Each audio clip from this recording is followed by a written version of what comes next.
Qu'y a-t-il derrière cette porte ? C'est la question que m'avait posée Julie par la fenêtre de son ordi en voyant la poignée de la porte de ma chambre, qui est devenue mon bureau depuis la pandémie. Alors, comme elle, j'ai essayé de connecter des objets à mon travail en cours. J'ai touché et retouché cette poignée que je vois tous les jours, et en la palpant dans ma main, en la caressant avec mes doigts, je me suis demandé comment parler du corps au travail, comment le corps pourrait incarner la sérendipité par rapport à la machine. Et pour moi, qui dit corps, dit danse.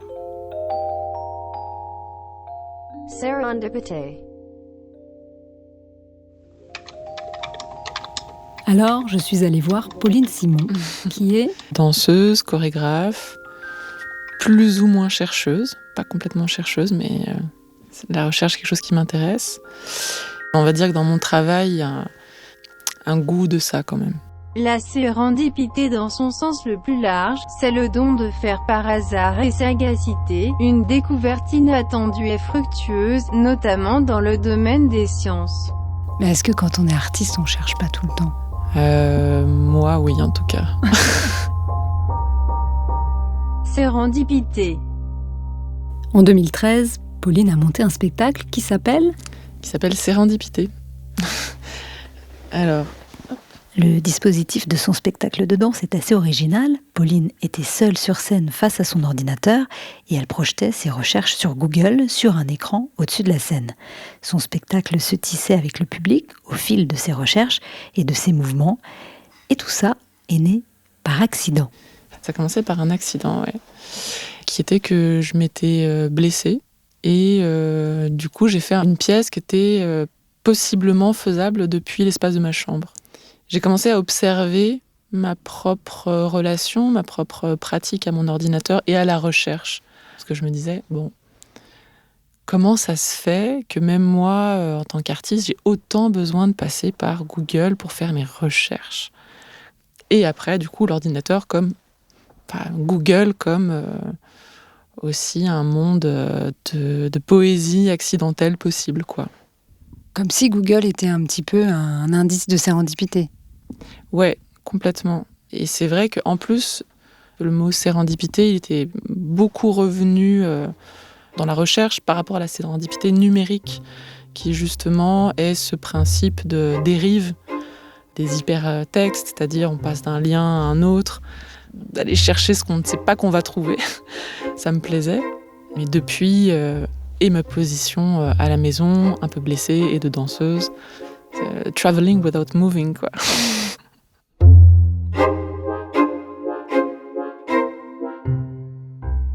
To dance. Danser, le verbe danser a du premier groupe. Le verbe danser se conjugue avec l'auxiliaire avoir. Petit à petit, on comprend que j'interprète ce qui est proposé par Google. Et d'autres moments où je vais me laisser plus agir par vraiment ce qui se passe, aussi avec le public en fait, parce que la sérendipité, c'est lié au processus, mais c'est aussi un état de présence pour moi dans le projet, de me dire, ok, les accidents sont heureux. Voir du beau dans de l'accident, faut être un peu opportuniste d'une certaine manière.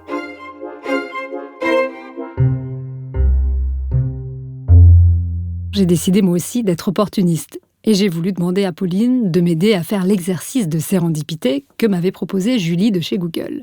Pour trouver un lien entre ma poignée de porte et ce podcast, peut-être que Pauline pourrait m'aider à chercher autrement, à déjouer les fameux algorithmes de Google qui font souvent trouver ce que le moteur croit que l'on cherche. Alors, avec Pauline, on a allumé mon ordi. Connaissant un peu Google, j'ai l'impression que je parle d'un voisin. Je sais que si on écrit poignée de porte, on va avoir sans doute un truc très bricolage, quoi. Poignée de porte en fer, poignée de porte. Donc je tente. Selon Wikipédia, une poignée ou clenche désigne une pièce sur laquelle on pose la main pour fermer, ouvrir, tirer à soi ou pousser une porte, une portière ou une fenêtre. En plus, je vois tout votre historique, je veux dire. Voici quelques résultats de recherche. On trouve la poignée de porte, la poignée de cerise, la poignée au tarot, la foire en poignée, la poignée de main. Ouais, donc c'est pas terrible. Non. Et c'est pas si... Les accidents heureux, ça se travaille. Hein. Ça arrive pas du premier coup. Et je m'amusais un peu avec l'idée aussi de manipuler le hasard. Souvent, plus c'était simple, plus il se passait des choses. Après, ce qu'il faut savoir, c'est que ça bouge selon l'actualité, les informations. C'est géolocalisé. Ok, c'est bon à savoir. Parfois, si je suis dans une autre ville, ce ne sera pas les mêmes sorties de Google. Quand je l'ai joué en Bretagne, il y avait des braises partout. Je suis Braise-Cola, il y avait des braises à toutes les sauces, quoi. Et je trouvais ça assez joli aussi de réfléchir à Internet comme ça, quoi. Google, c'est aussi un peu la représentativité de ce qui revient le plus souvent ou du dominant, quoi. C'est aussi comment on va vers les endroits les plus fréquentés. Ça m'interrogeait, quoi, sur les modalités mainstream de la recherche, quoi. Comment on peut faire alors pour éviter de se retrouver dans les mêmes carrefours quand on fait une recherche Google? Pour faire justement un peu dériver Google, je reviens à la ligne à gauche. Donc c'est un jeu que vous pouvez faire chez vous. J'ai écrit je suis, je remets la barre à gauche et j'écris Avant le jeu? avant le jeu. Bref, en revenant systématiquement en arrière pour écrire à gauche, j'écris tu. Et là, ça y est, il commence à vraiment vriller. On a tout d'un coup tu es l'homme dont je suis amoureuse, tu fais quoi dans mon dos quand je ne suis pas là, tu me crois la marée, je suis le déluge, tu n'es pas où tu étais, mais tu es partout où je suis, tu es partout où je suis, tu sais qui je suis, tu ne sais plus qui je suis, etc. Tu es ma force quand je suis faible. Mais on ne s'arrête pas là, on revient avant le tu. Donc, du coup, là, on a dans la barre tu, je suis. Ouais. Et on va écrire par exemple... Mais tu l'as pas écrit tu, je suis. Tu as d'abord écrit je suis, puis tu. C'est ça. D'accord. C'est le retour en arrière qui fait un petit bug, quoi. Et on va écrire si. Voilà, par exemple. Parce que du coup, c'est ce que toi, tu faisais pendant les spectacles. Et du coup, il y a une part d'improvisation dans le spectacle. Voilà, il faut un peu des outils pour le faire parler, hein. Pour le faire un peu... Dérivé. Ouais. Et tu reconnaîtras que je suis l'Éternel. Je suis fière de moi et tu sais pourquoi. Je suis en vie et tu ne m'entends pas. Je suis blanc quand tu m'utilises, je disparais quand tu m'oublies. Je suis comme toi, tu es comme moi, on se ressemble, toi et moi. Je sais pas si on parle d'un ordinateur ou quoi. Je suis comme toi, tu es comme moi, on se ressemble, toi et moi, nous avait dit Google. Comme nous, les humains, ils seraient donc capables aussi de créer des accidents de mots heureux, capables d'être un moteur où la recherche devient poésie pour nous mener ailleurs, en toute sérendipité. Comme Pauline Simon, notre surfeuse sédentaire, notre danseuse assise et blessée, je me suis moi aussi laissée dériver sur Internet. Et je suis tombée sur le site de la Serendipity Society. Avec ses paysages de sapins et ses chants de marguerite jaune en haut des pages, je me suis un peu demandé si c'était pas une secte secrète. Et puis j'ai vu que quelqu'un de très sérieux de l'université Simmons à Boston en faisait partie. Alors je l'ai appelé. Okay, wait, you hear me. Sanda est professeure en sciences de l'information. Elle travaille sur les liens entre informatique et sérendipité et elle est membre de la Serendipity Society. That's right. Yes, I have been studying serendipity for the last Sanda a étudié la sérendipité depuis 30 ans et notamment son rapport avec les data. Et elle est ce qu'elle appelle une super encounter, c'est-à-dire un être humain doté de super pouvoirs de sérendipité. I'm one of the people who fall in the category of super encounters. Je fais partie des gens qui sont dans la catégorie des super encounters, des super propices à la sérendipité. Ça veut dire que des événements heureux m'arrivent constamment. We're really experiencing online. Là, à cause de la pandémie, je les vis surtout en ligne. Donc mes expériences de sérendipité se produisent surtout ici, dans ma chambre, sur mon écran. Ça ne se passe plus à l'épicerie, sur le chemin du travail, dans le bus ou dans le métro. Tout est maintenant circonscrit à cette chambre.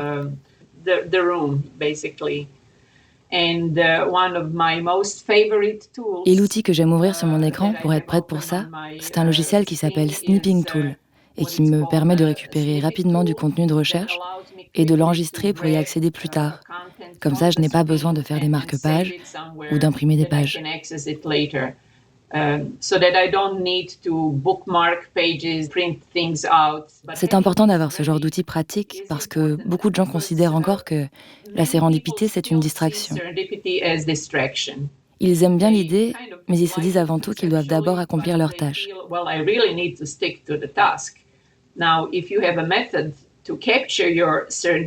Alors, si vous avez une méthode pour archiver rapidement vos découvertes sérendipiteuses, vous pourrez y prêter plus attention, parce que vous n'aurez pas l'impression que ça vous empêche de finir ce que vous étiez en train de faire. Parce que la sérendipité, ce n'est pas simplement faire des découvertes. C'est aussi savoir en prendre note pour en tirer parti lorsque vous serez prêt.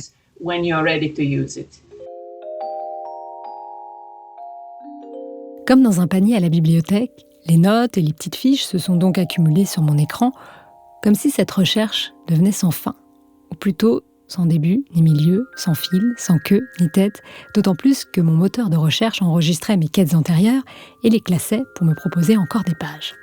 Alors, j'ai voulu demander à Sanda si les données infinies d'Internet, les big data, peuvent s'empiler au point de nous transformer en machines à sérendipité.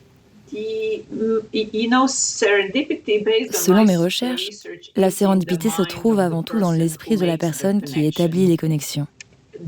Les données des big data sont un peu comme un gros muscle qui pourrait saisir tout et n'importe quoi à tout moment. Mais toutes les informations collectées peuvent ne pas être pertinentes. Donc je ne dirais pas que les big data peuvent créer de la sérendipité sans réfléchir au rôle qu'un humain peut y jouer.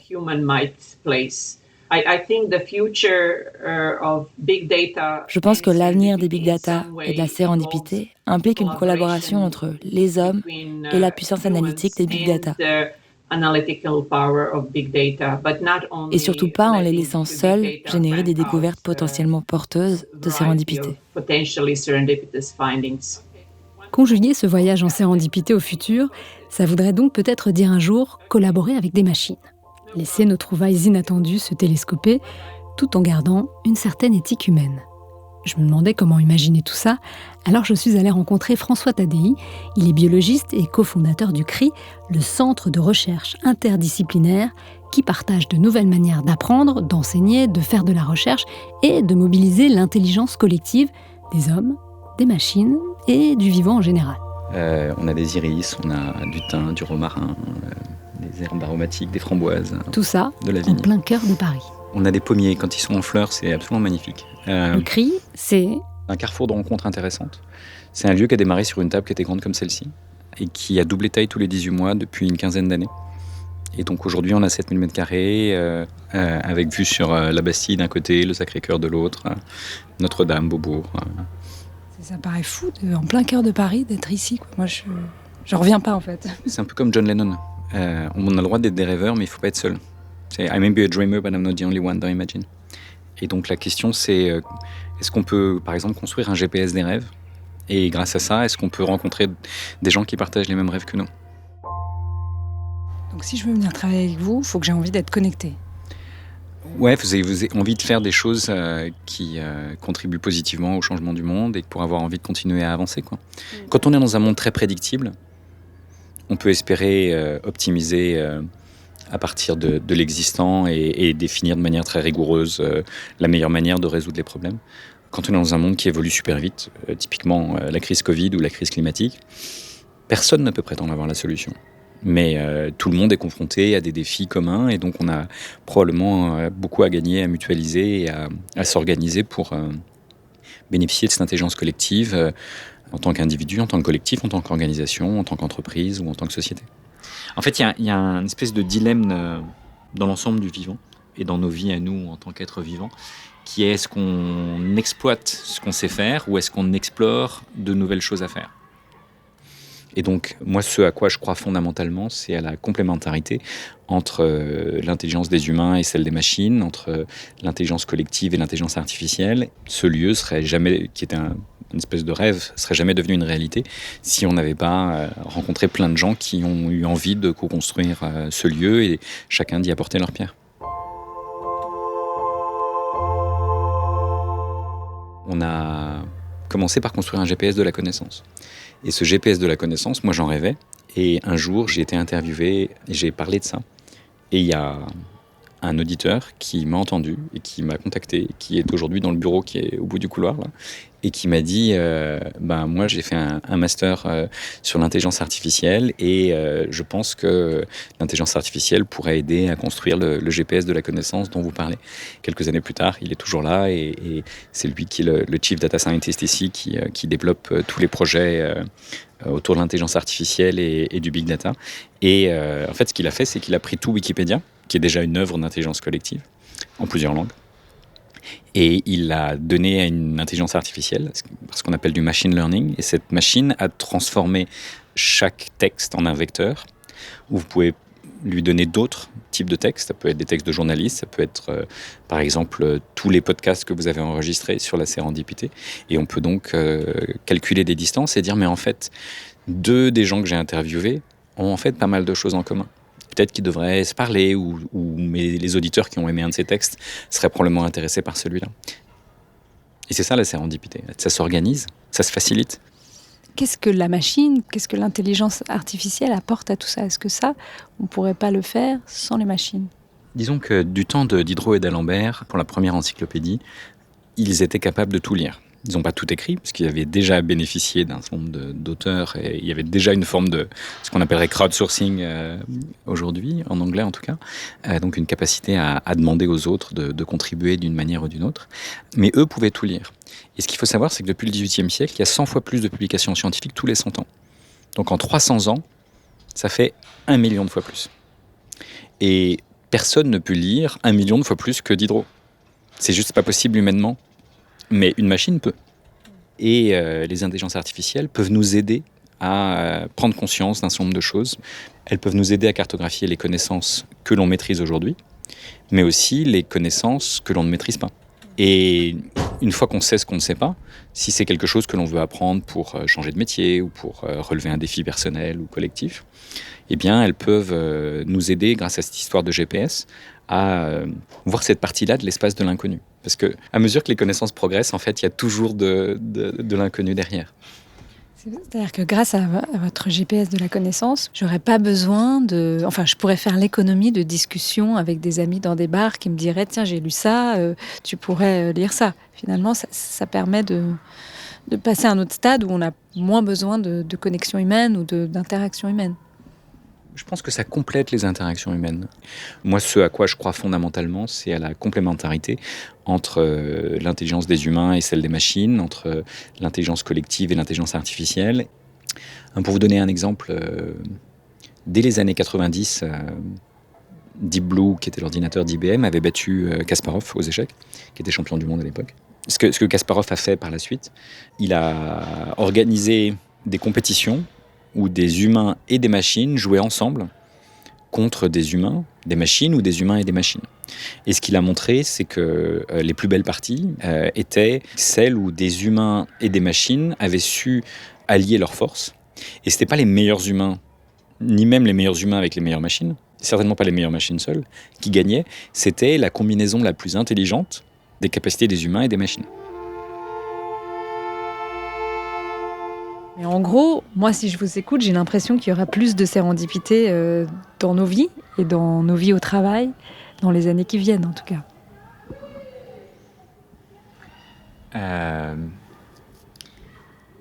Je pense qu'il y a une accélération des transformations autour de nous et des flux d'informations en particulier autour de nous et des possibilités de se connecter à d'autres gens. Tout ça, ça favorise a priori la sérendipité. Mais ce qu'il faut, c'est avoir suffisamment de temps et suffisamment de liberté pour saisir ces opportunités et cette sérendipité. Donc si on est typiquement celui qui fait du travail à la chaîne, la sérendipité est relativement faible. Et donc je pense qu'il y a plein de nouvelles opportunités. La question, c'est est-ce qu'on a le temps de les saisir ? Est-ce qu'on a le temps de s'organiser pour dire, mais tiens, là, je viens de faire une rencontre, est-ce que je prends le temps ? Ou est-ce que j'ai 1000 urgences qui font que ça sera juste quelqu'un que j'aurai croisé sans avoir le temps de métaboliser quelque part les opportunités correspondantes. Et donc on a besoin quel que soit son job presque, et quel que soit son positionnement, de prendre un temps pour se poser, pour savoir où on en est, pour savoir d'où on vient, de savoir où on est, où est-ce qu'on souhaite aller, et éventuellement se connecter à d'autres qui ont envie d'avancer dans la même direction. Vous voulez dire qu'il faudrait plus qu'il y ait de travail précaire ? Parce que quand on est précaire, on n'a pas beaucoup de temps. Oui, je pense que s'il y avait typiquement des revenus universels, ça permettrait à chacun de prendre le temps dont il a besoin pour se poser et éventuellement s'engager dans quelque chose qui a du sens pour lui. Et il y a de plus en plus de gens qui promeuvent ce genre de modèle. Par exemple, les Scandinaves ont depuis des décennies maintenant des ressources qu'ils allouent systématiquement aux étudiants pour qu'ils prennent le temps de faire leurs études. Et donc, il n'y a pas d'étudiants précaires en Scandinavie. Se former, se trouver, explorer les possibles et se construire et contribuer à construire ensemble des choses qui ont du sens. Je pense que c'est essentiel. Et plus les machines progresseront, plus les machines gagneront de l'argent, feront gagner de l'argent à ceux qui les ont inventées, plus on aura besoin de redistribution.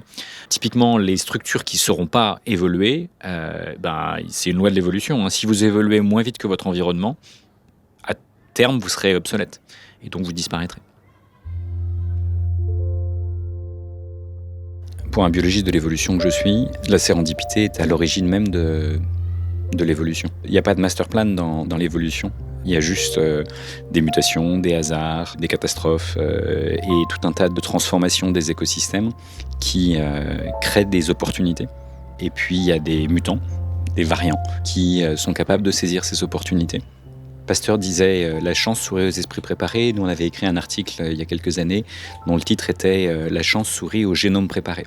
Et en fait, ce qu'on a pu montrer, c'est qu'il y a des génomes qui sont plus capables de muter que d'autres. Et donc, on peut faire évoluer sa capacité à évoluer. Et cette capacité-là, elle permet de s'adapter beaucoup plus vite à un environnement différent des précédents, en particulier s'il y a du stress, s'il y a des pressions de sélection très fortes.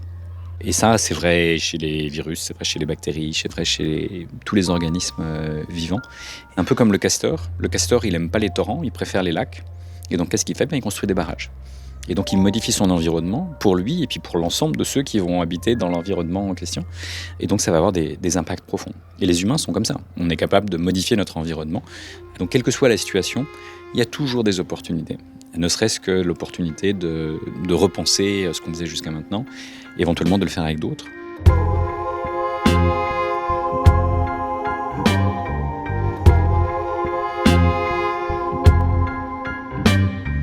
Dans le prochain épisode, on verra comment, comme les castors, certains réussissent à modifier leur environnement professionnel. On savait que la boîte allait mourir. Et puis, la bonne nouvelle, c'est que j'ai eu un accident de motocross et j'ai failli mourir. Ok, qu'est-ce qu'il faudrait ? Il faudrait de la chance. Comment certains réussissent à faire évoluer leur capacité à évoluer dans des contextes de stress et de pression. Donc j'ai réuni tout le personnel, les 300 salariés, je leur ai dit sérendipité. Mais ils m'ont dit, mais c'est quoi mon gars, on comprend. D'abord, on est content de te voir. Mais deuxièmement, mais ça veut dire quoi ? Je dis, je sais pas encore. Comment on va faire ? Je dis, on va avoir de la chance ensemble. Et là, on vient de publier nos résultats. Là. On a fait une année record. Et avec l'artiste Prune Nourri, on verra comment un choc, un accident, une maladie grave peuvent devenir une possibilité de réinventer son lien au travail. J'étais dans la créativité sur un lit d'hôpital, sur un brancard. Il y a aussi une part de hasard qui parfois nous fait trouver des choses qu'on ne cherchait pas. Et voilà, pour moi, c'est ça en fait la serendipity, et ça m'est arrivé dans chacun de mes projets. Et souvent, j'apprends énormément de mon travail après, au moment où j'abandonne, je lâche prise et il ne m'appartient plus.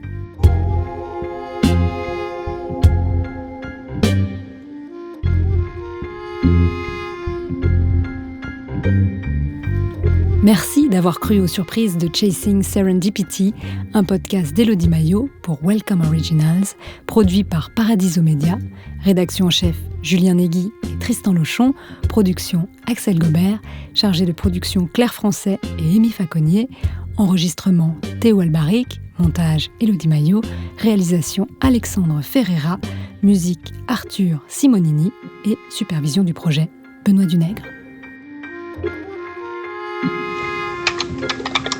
Il m'arrive des trucs qui m'arrivaient pas avant. Je sais pas pourquoi. Wait a second. Why it's not working? Okay, no, not good. Ok, les accidents sont heureux. And now it's rather loud. Donc, voir du beau dans l'accident, faut être un peu opportuniste d'une certaine manière. Okay. J'aimerais bien, mais je n'ai pas de pied. Par contre, je prends mon pied quand je discute avec vous. Okay.